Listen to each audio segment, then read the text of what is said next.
So by taking Lord Sri Krishna's grace and Sringeri Jagadguru's grace, let's get into the summary of chapter number 16. We have seen the chapter 15 Purushottama Yoga summary last class. Yes, and which was a short chapter, but then it has got lot of hidden the purport and the meaning was very, very subtle. And so it was sukshma, and then so we had to go through that, and we saw that one. So now coming to the 16th chapter, Bhagavan goes into a different mode in this one. The title of this particular chapter is called Daiva Asura Sampat Vibhaga Yoga. That is, Sampat means normally wealth or treasure, or it is also some qualities in certain in some context, and it is what normally you yearn. That is why it's also called Sampatyam, because it is something that you yearn. And also there is certain things that it is prevalent in the nature. So by nature that is born in this world, that's what Bhagavan will say in this one. There are two kinds of wealth or qualities or certain characteristics that one can accumulate. Certain time it's by birth, certain times from lot of previous births, and certain times we keep making it better. So there are two types of wealth, Bhagavan says. One is called Daiva Sampat and Asura Sampat. Daiva, Asura Sampat. Daiva Sampat is divine Sampat. So you see, we have Devina here. So she's born with Daiva Sampat, right from her name. So, she's Devina. So, similarly, all of us here are born with Daiva Sampat. And, but there is somewhere, there is some bit that is tingling or, somewhere, it is there in some corner place. And that Sampat, which is unwanted one, it is called Asura Sampat, Bhagavan says. So, and then what Bhagavan's context is here, he wants you to recognize that these are in the inborn nature, either in your environmentally conditioning you, because our conditions are subjected from subjectivity and objectivity. When I say subjectivity, that is an individual context, and objectivity because we are always treating with the outside world in some transaction one way or the other, and we cannot escape from the transaction from morning to evening or the whole life. So that means in this transaction we have to be mindful of these qualities which are prevalent, either through contact of a person we come with, or in certain environment which is just there in the nature. It's you're in a place, and it should be even a location. It could be in a mountain, it could be. But what Bhagavan wants you to say is, try to yearn this, and these two are yearned. That's why they said Sampat. So it is Sampat. So Sampatyade iti Sampat. That is, so that means we want to earn the Daiva Sampat, because the Daiva Sampat is the one which, see, this is a beautiful, that's why I'm setting you the context. See, anything we earn in this world leads you to attachment, right? For example, say Santana Sampat, Putra Sampat. We say Putra Sampat. We need to say we win a lot of children. That is also one type of Sampat.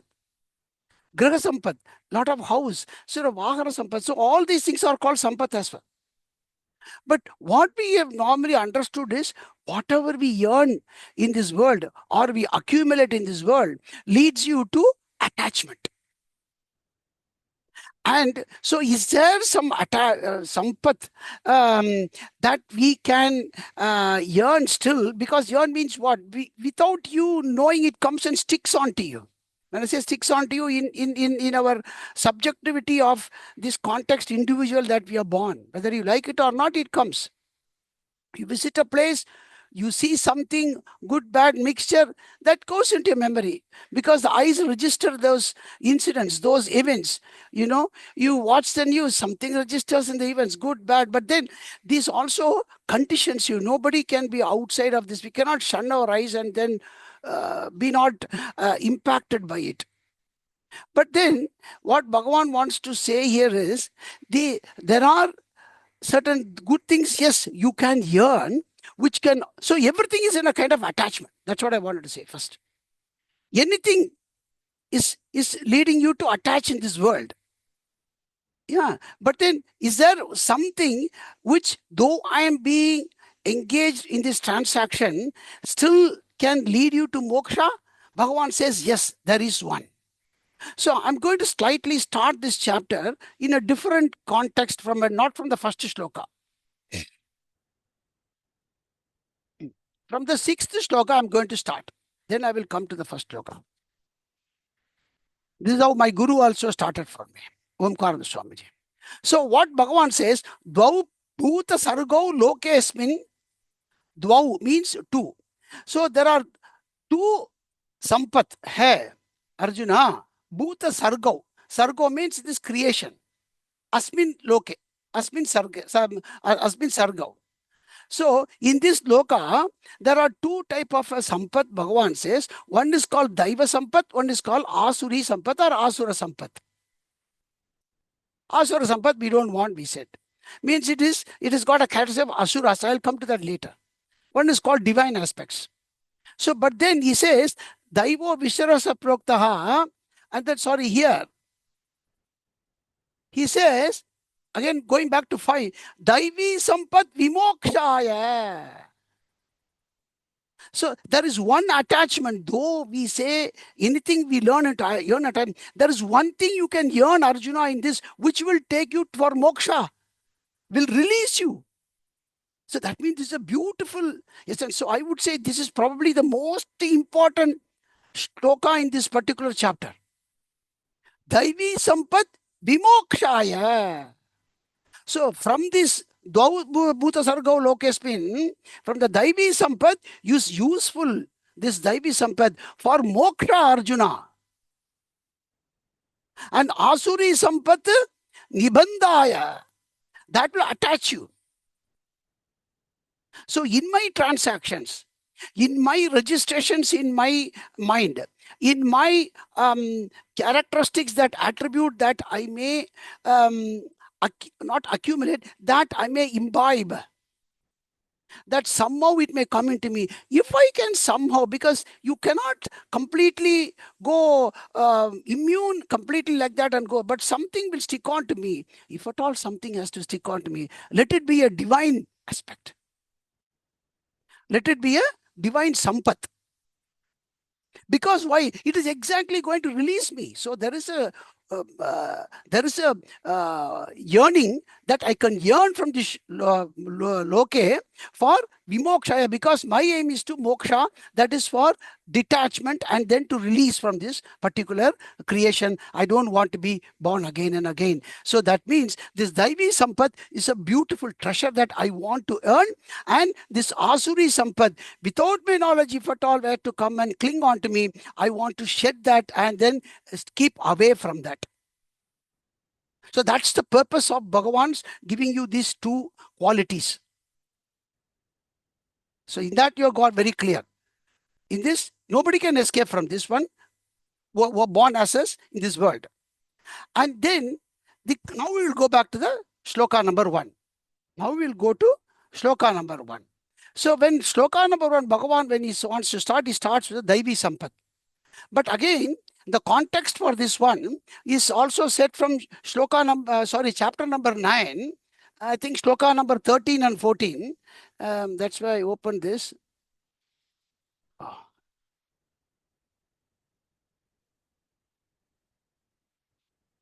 In this chapter number 9, you would say Mogasha, Moga Karmanaha, Moga Jnana Vichesasam, Rakshasim Asurim Chaiva, Prakritim Moyinim Shruta. So there Bhagavan said, Rakshasim Asurim Chaiva, Prakritim Mohinim Shruta. Mahatma Anastumam Partha Daivim Prakritim Ashadaha. So there Bhagavan said all about Daivi Prakriti. Daivi Sampat, almost the quality. Here.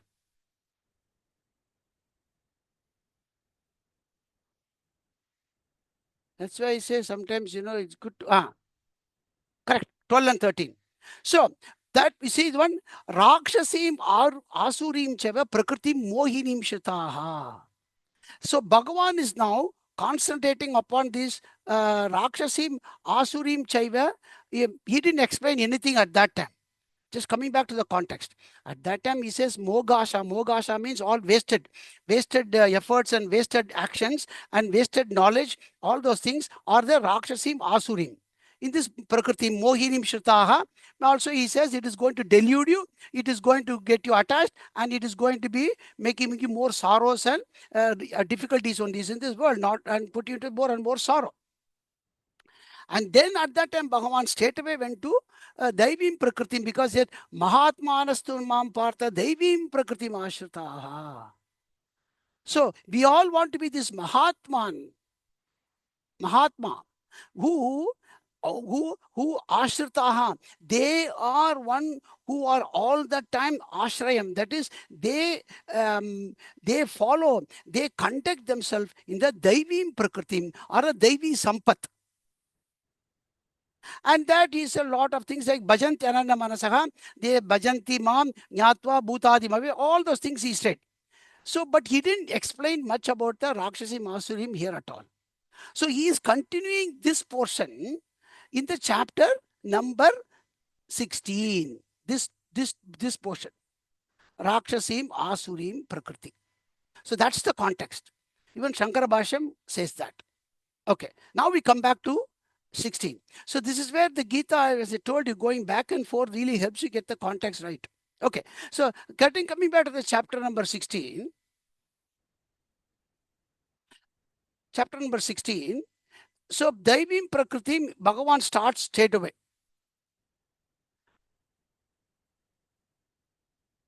So he is going to briefly give you again a recap, kind of a revision on the Daivi Prakriti. And that's what is very important for us.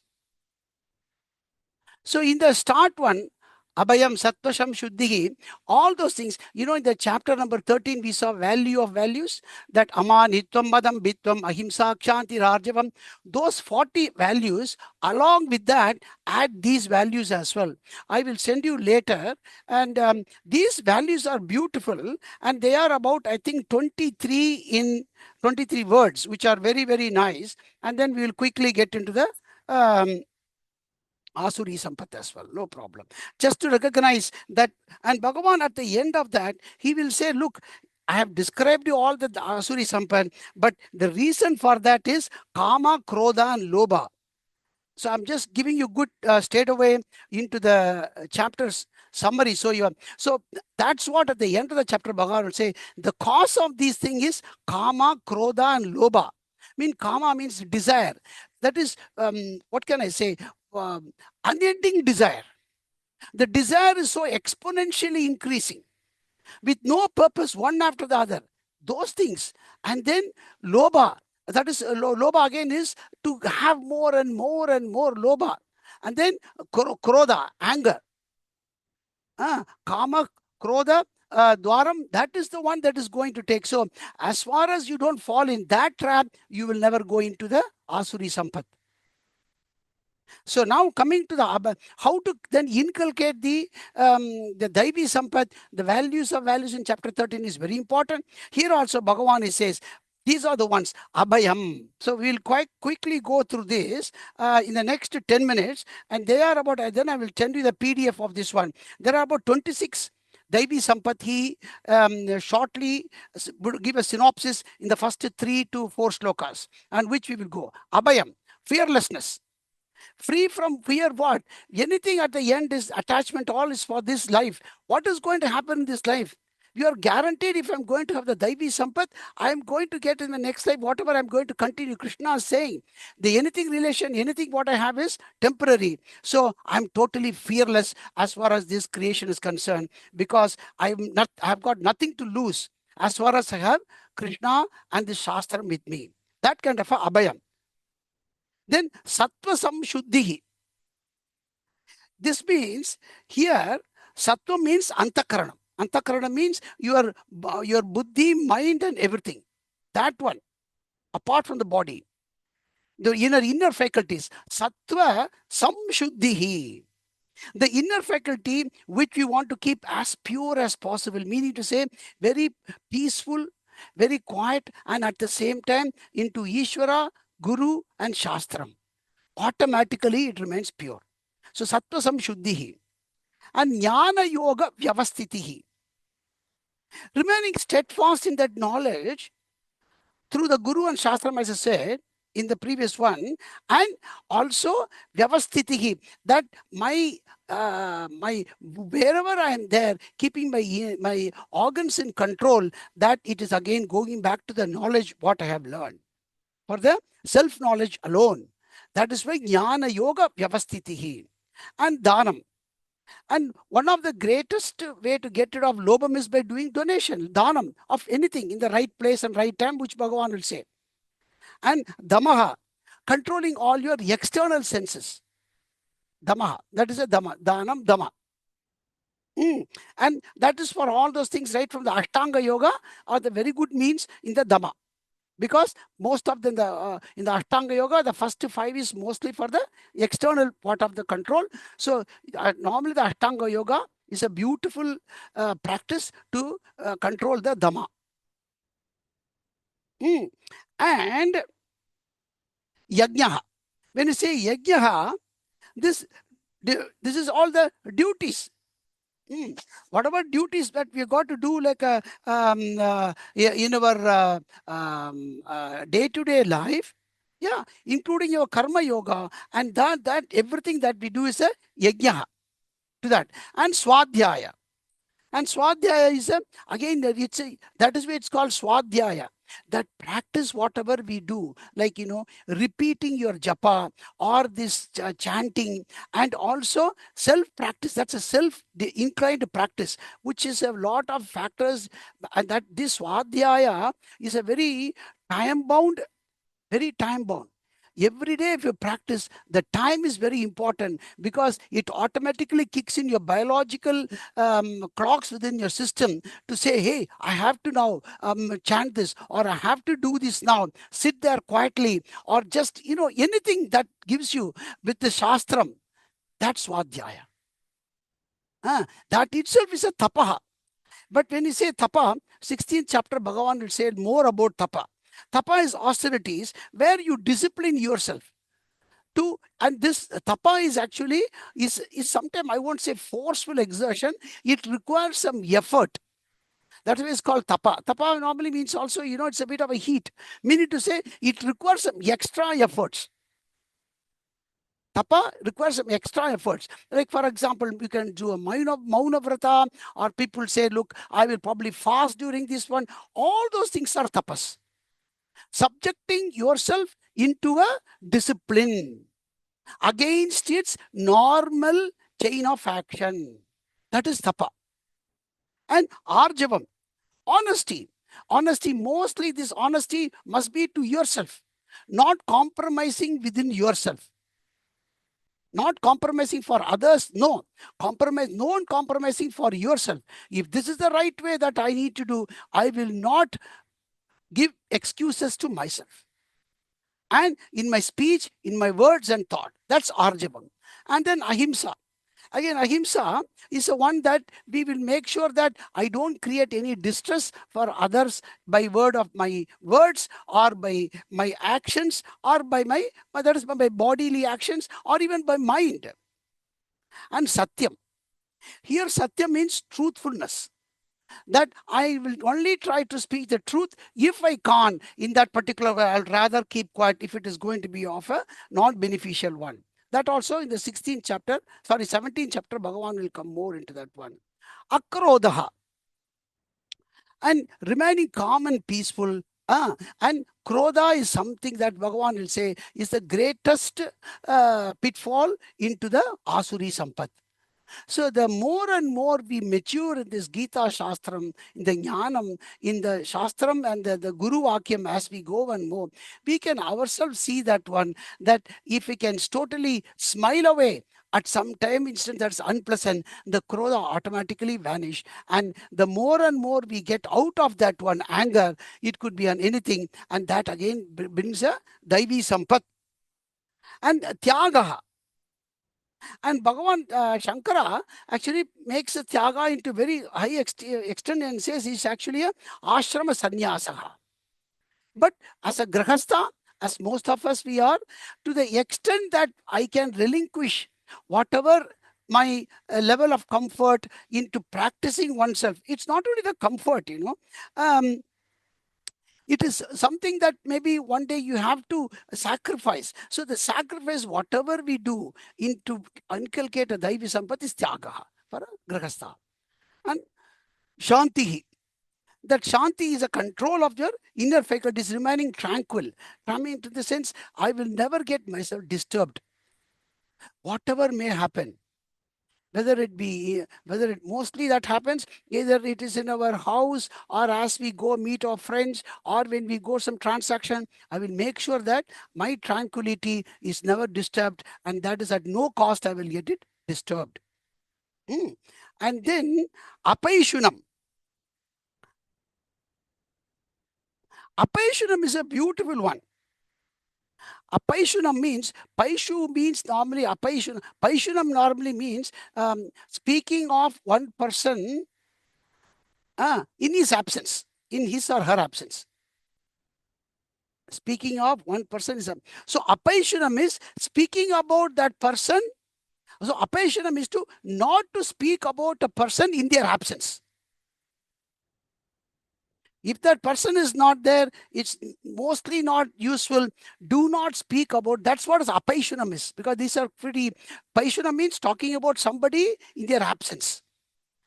Good, whatever it is, good is very good, but bad is even worse. So mostly Bhagavan says, Apaishunam, do not speak about the others in their absence, which is basically with a bad motive basically. With a good motive, fantastic.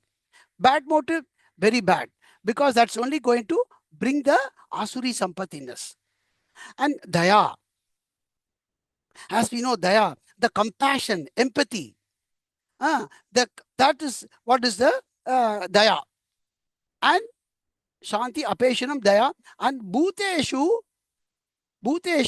Aloluptvam. Sorry, Bhuteshu Daya and Bhuteshu Aloluptam.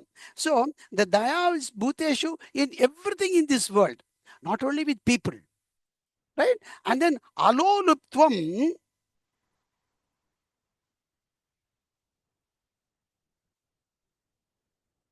Aloluptvam means, see, Lola means, what happens is in our inner organs, when it is going to kind of come into contact with the worlds of material pleasure, there is a action and reaction. So when that chanchala is something like a chanchala, when that happens, at that time, not to get yourself shaken into that particular one. And that is what is called aloluptam, not subjecting your inner organs or faculties to be disturbed by its, because it's by nature it will do something. So at that time, to make sure that you got a very good sense, a discriminatory power to say, yes, this is a good thing for my eyes, I will subject into that. Because when you look into, so it's a viveka buddhi, from where you get the aloluptam. And Mardhavam. Mardhavam is also means being very soft and gentle in our tone, in our words, in our action, in our thoughts. All this Mardhavam. And Hrihi is kind of a lajja, meaning to say, if at all there is something that comes out of our mouth or our action, to have a shameful, in the sense, not really shameful, mindful of being that, oh God, this is going to bring me shame. So that's what is a Hri. I mean, even sometimes if it is a forbidden action, oh no, I won't do this. Even that Bhagavan says will develop your Daivi Sampath. Oh, I will never go into that place. Somebody will say, Are, when you come, what is going to happen? Is that place? No. I don't want to be associated in that place. That place looks like something which will not befit my character or my attitude. I will not go. And that he says, Bhagavan says, Hrihi. And one, because as we grow the Daivi Sampad, the more and more this will come. That's what in when Sundarakanda, um, when Ravana comes and, keeps on disturbing Sita, Sita even tells him, "Oh, Ravana, haven't you got such a good fame of even writing in something in Vedas? Are you not ashamed?" That's Hrihi. You got zero Hrihi, she says. Ravana is one beautiful example. He attained such a highest level in so much in Sangeet, in everything, in Bhakti and everything, tapas. But he had no shame for doing lower actions. And Janaki Mata very clearly says, "You have got no Hrihi." Every day she says. So that's typically like a Hri. The more and more Devi Sampat comes, the Hri is a factor that we have to bear. Okay. Not that like a status symbol, but it is to make sure that, look, my Daivi Sampat, so that's Hri. Told you Ravana, that should be very good. Okay. Then Achapalam. It is unnecessary motion.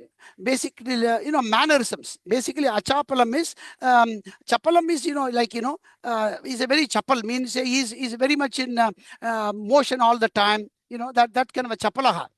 Okay. Achapala means in this, your actions and thoughts and everything is not having too much of rapid motions, the tone, the words, and everything. So that's Achapalam. And Tejaha. Tejaha comes, and that Tejas is something with your own eloquence and also your own confidence. With and that's a automatically imbibed quality for a Daivi Sampat person, the Tejaha. And then it's not like, that, okay, Teja means it's not going to immediately shine and, oh God, look at his Tejas. Those are just for the transactional, they say. But it is the inner Tejas that is very important, which comes from the Jnanam. So, so imbibing onto the Tejas, nothing that we can go in the mirror and say, "Hey, how was my Tejas today? Oh, yesterday was good. Today maybe it's very okay." Not like that. It's not that Tejas. Tejas is really the one that's inside, that the Jnana that shines forth. And going back to that one, that's the inner Tejas, Bhagavan says here. And Krama, for me, the Krama is a beautiful one, again, quality, which will have a beautiful bearance to Akrodha. The more and more Kshama we imbibe, the more and more Krodha will go away from her. One way to get rid of Krodha is Kshama. And Dhritihi, that being very steadfast in that one. Once we are convinced in this is the path I will go, this is the manner that I will do, I will not do this, and this is, and maybe because Dhriti normally comes from something that we have been doing in the past and something that we have to now stop, or something that we have to now take a new thing to inculcate. That's where the Dhriti comes. So that's a Dhriti also. It calls for a lot of testing your boldness. Dhriti is what lot of gurus test your shishya. How much can he bear? Because that's why Dhriti is something that the more and more. And it's like your, for example, you go to gym, right? So you do a circuit maybe once for 5 minutes, then 10 minutes, then 15 minutes, and that's all that forbearance, Dhriti. And it's inculcated, it's in the inner ones to withhold that one. That is Dhriti. Once taken, that I am not giving this until my last breath. And Shaucham, cleanliness, which we all know, which is more internal and external. External conditions the internal for most of us. So the more and more we have the external purity, like, having a shower, but like in all those things, having something in our head, having something in our clothes, everything conditions inside as well. But the main focus is internal. And Adroha, which we know, not showing any kind of a enmity or intentions to harm. Hey, he is my enemy. So that's where the droham comes, that having no enmity to anyone, that's adroha. And na atimanita. In that also we saw that amanitvam, same thing. Not having a ego fostering our own ego with unnecessary ones. So these are all the Sampadam Daivim, which I will send you in the one. Then Bhagavan, when he comes to the Asuri Sampad, which we can probably go very quickly. Now, when we come to Asuri Sampad, Bhagavan said Rakshasim Asurim Chaiva. So a lot of people sometimes have a doubt. What is the difference between, I've asked as well, even somebody Omkaranda says when he comes into this particular chapter.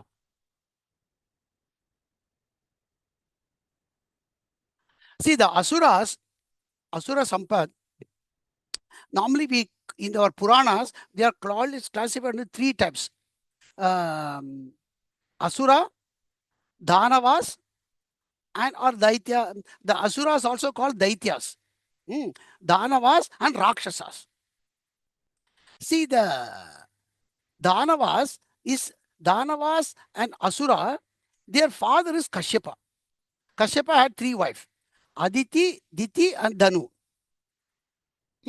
So the one that is born out of Aditi, they are all the Devas. So you see that Deva and Asura also same father. That's also here. That's why I wanted to bring you to this. So Deva and Asura same father. But Aditi's son became all Devas. Diti's children became Asuras. That's why they call Daityas, because they are from Diti. Then Danu, her children also became Danavas. They are also kind of Asuras. So the Diti's children and Danu's children became Asuras totally.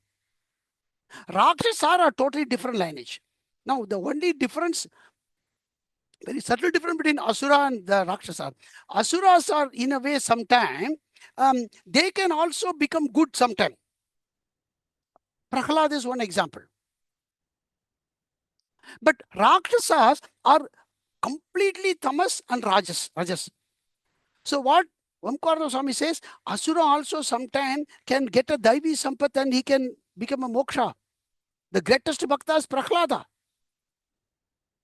Mahabali. So all those people are there. So the Asuras are slightly like Ravana. But Ravana was actually Rakshasa lineage. Okay. His mother was a Rakshasi. His mother was a Rakshasi. So anyway, let's not, because we get too much into that one. So what Bhagavan wants to say is the Asuri Rakshasi Sampat, totally is putting it as a Asuri Sampat. Asura, that is the one that gives you attachment. So anything that we have yearned, and if it is attaching us today in the world, that is a Asuri Sampat. That is a Asuri Sampat. And then, so that's why Bhagavan, they said that Daiva Vistarasa Prokta Asurim Parthame Shunu. So he says, Arjuna, in the next 10, 15 slokas, I will give you briefly about the Asurim, Sampat or Asurim qualities, Asurim Lakshana, so that you understand. And then he gives you at the end beautifully, Bhagavan says, what are the Kama, Krodhas, Tada, Lobam? Those are the ones which are the ones that feed that one. And so he gives into a lot in this one, but he says, Prakritim cha mivritim cha janana vidurasara na shaucham na achicacharaha na satyam teshu vidyate. So you see, straight away, they are dirty, na shaucham. They have no cleanliness inside. Na acharaha. They don't have no good conduct in their character. And no satyam. Teshu vidyate. And then pravritim nivritim na cha janana vidurasuraha. They do not understand what is good for this particular creation, or what is not bad, not is good for the creation. They only say whatever is good for themselves. They are so selfish motivated. So that's what Bhagavan wants to say. I'm not going to go sloka by sloka. But basically, they don't have the discriminative capacity to say, look, this is good for the world that I should act. Everything is for me. So asatya sampratishtamte jagadavura nishwaram aparaspara sambhudam kimanyat kama haitukam. Whatever is good for my icha, the whole world has to be fulfilling for that. If something is not good for me, then the world is useless. So they modify the world for their benefit, because they think they have the free will to modify the world. They think they are the king in the world, that they can modify. But you see, today, all these things in a way, that's what he says, Jagadahura Anishwaram. He says, no, there is no God who is controlling the world. I am controlling the world because end of the day, the comforts are determined by me. God says, enjoy my children. So, he wants to make the creation only for this comfort. And asatyam pratishtamte. But the truthfulness are all secondary. As far as it is convenient to me, asatyam is also good for him. So, because it is kama hetu, it is for his benefit, for his icha. एतां दृष्टिमवष्टप्य नष्टात्मानो बुद्धेः परबन्ध उग्रकर्माणः क्षया जगतो हितः. And so even if the whole world has to go into any danger, even if the rest of the 3 billion people give, if I am one of those few people who is going to be left with, that's good for me, like Hitler and other kind of people. And today we are seeing that's what is happening today as we speak, right, in the world. Same thing, you see, in that Middle East, the father Abraham is same for both. Only one became another, so I don't want to go there. You know that place, right? Middle East. That's what happened. The father is same, Kashyapa same, like that. So, Ugra Karmana Kashaya and Kamamashitya Dushpuram Dambamana Madanvitaha. The Dambam here of the Asuri is a very character. Dambam normally means he wants to do Prakatanam as if he is very good. That's what it is. Normally we think Damba means just, boast. No, it's not boast. Damba, what here means, he wants to show the outside world that he's a very good person. But all evil characters inside. So that's what Ravana comes said to take Janaki Mata. How does he come? He comes like a sannyasi. That is why he's a Damba. So Damba is normally Prakatanam. We need to say exhibiting something of a very good virtue, but actually he's got all bad virtue inside. So concealing that and then camouflaging it, that's Dambam. And because he does all those things for the Kamam Ashritya. And Mohat Grihitwan Asatgrahan Pravarta Ashuchipta. Again, that he does not worry about anything in say internal cleanliness.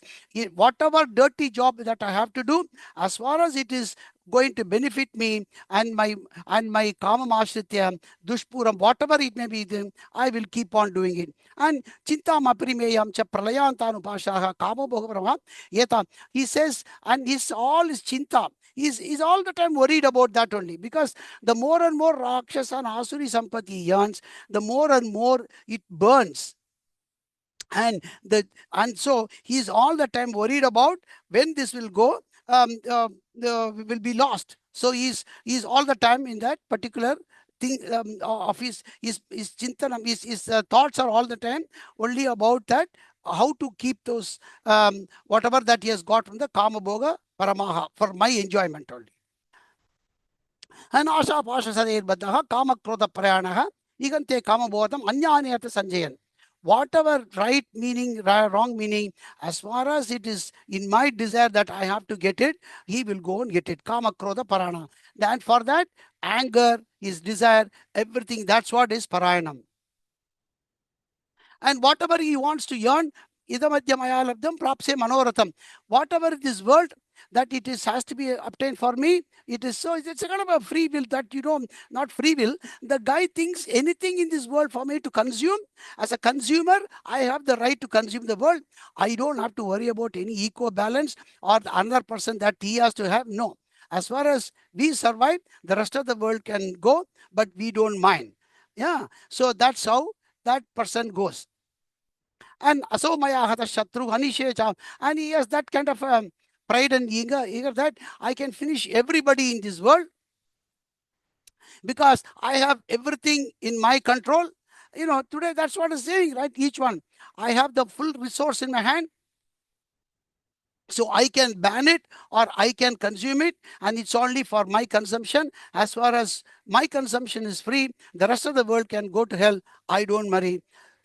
Because he says, I am the Ishvara. That's how it's all going right from east to west and everywhere today. You're saying, Artyo Bijanavanasmi, Konyo Sikma Saddushomaya. Who is there? That's a same thing. Who is there to anyone who can beat me? That kind of a and even all the support I have is only for me. That kind of a, and yakshe dasyami modishe, even the gods, even if at all, if he's being very spiritual or religious, he says that even the gods also will have to please me only because I am the Lord. That kind of a अनेक चित्त विभ्रांताः मोहजालतः प्रसक्ता कामवेगेषु patanti narake suchau. And end of the day, these people fall into that only hell, which is so dirty that they will be going to be get burnt there. And this what Bhagavan again says, Atma Sambhavida Stabdaha, Dhanamana Madhanvitaha. And Stabdaha means also, again, the whole Asuri Sampat, you can attribute it to Ravana. Stabda means they do not listen to advice of even good people. Ravana had the whole Asuri Sampad, every shloka, you can take Ravana and you can finish it. But I won't have much time to say. So, Stabda means same thing like Ravana. He had Vibhishana to advise him. He had his own father who was giving him good, but he went with his mother who is a Rakshasi.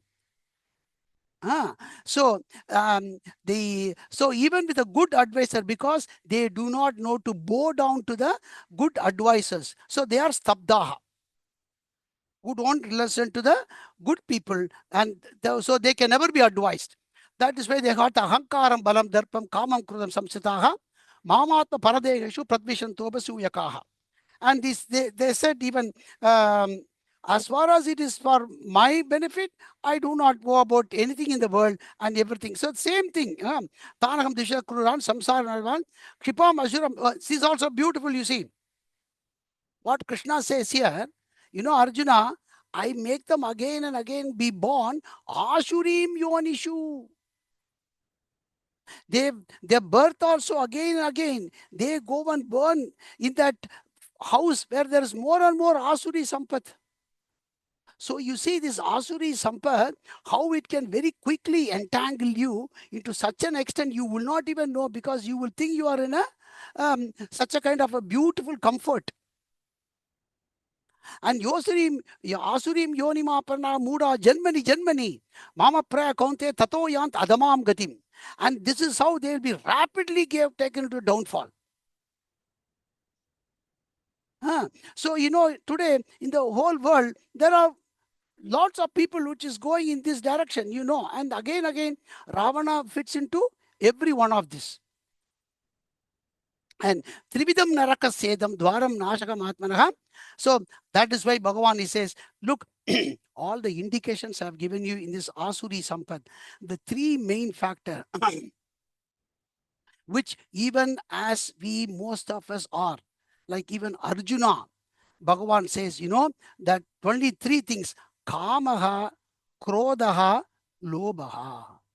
If this is the dwaram, this is the pathway, or this is the main cause, the root cause of this is of the Asuri Sampad is Kama, Krodha, and Lobha. As far as Tejed, so Bhagavan's command is Tejed. Completely get rid of this.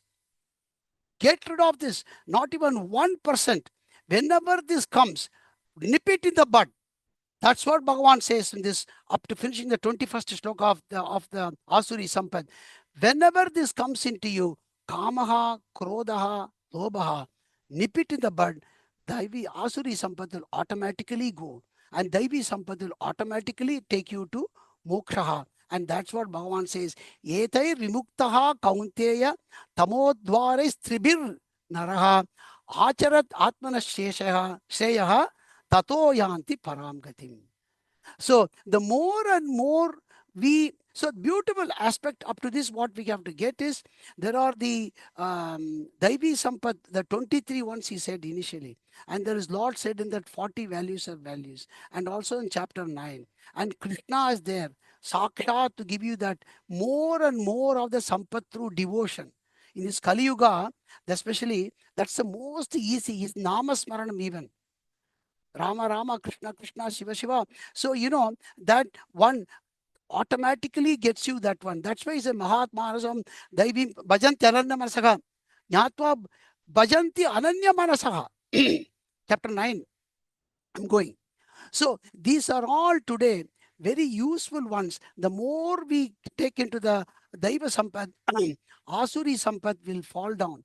And Asuri Sampad, whenever it takes, because something that from so many of the previous both, it comes as in the Rupam of Kama or Krodha or Loba, nip it in the bud, Arjuna. That's way you will have the Shreyas and you will attain the Moksha Param Gatim Apsi.